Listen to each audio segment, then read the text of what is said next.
Chers amis, un jour, il y a un homme qui était très très gros, qui s'est rendu dans la maison du Natsiv.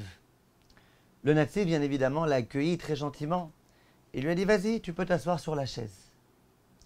La chaise sur laquelle il s'est assis, c'est une chaise, vous connaissez, comme les chaises qui sont en paille comme ça, avec des petits trous, plein de petits trous comme ça, qui sont tissés de cette façon-là. L'homme s'assoit, au bout de 2-3 secondes, la chaise se déchire complètement, et cet homme est complètement bouleversé. Il se dit « Ouais, j'ai cassé la chaise du Rav ». Il avait très honte. Le Rav, immédiatement, il a voulu le mettre à l'aise. Il lui a dit « Je vais te dire ce qui s'est passé. Tu connais bien l'histoire, lorsque Yaakov Avinu a voulu dormir, et qu'il y avait plusieurs petites pierres. Chaque pierre a commencé à se battre. Où est-ce que le tzaddik va mettre sa tête? Et puis chacune à dire, c'est sur moi que le tzaddik va mettre sa tête. L'autre qui répond, non, c'est sur moi. Qu'est-ce qui s'est passé finalement? Eh bien, il y a eu un miracle. Toutes les petites pierres, elles se sont transformées en une grande pierre, sous laquelle Yaakov Avinu a pu mettre sa tête.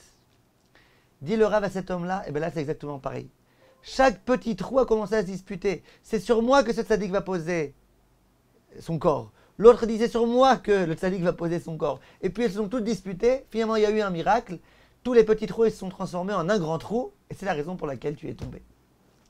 Regardez un petit peu.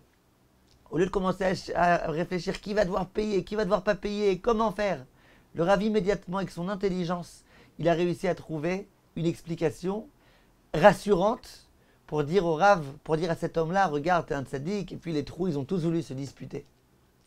Apprenons de là, mes chers amis, notre intelligence, nos connaissances en Torah, à essayer de s'en servir pour toujours mettre les gens à l'aise, pour toujours montrer aux gens combien on les apprécie, combien on les aime, peu importe, gros, maigre, peu importe, on apprécie tout un chacun.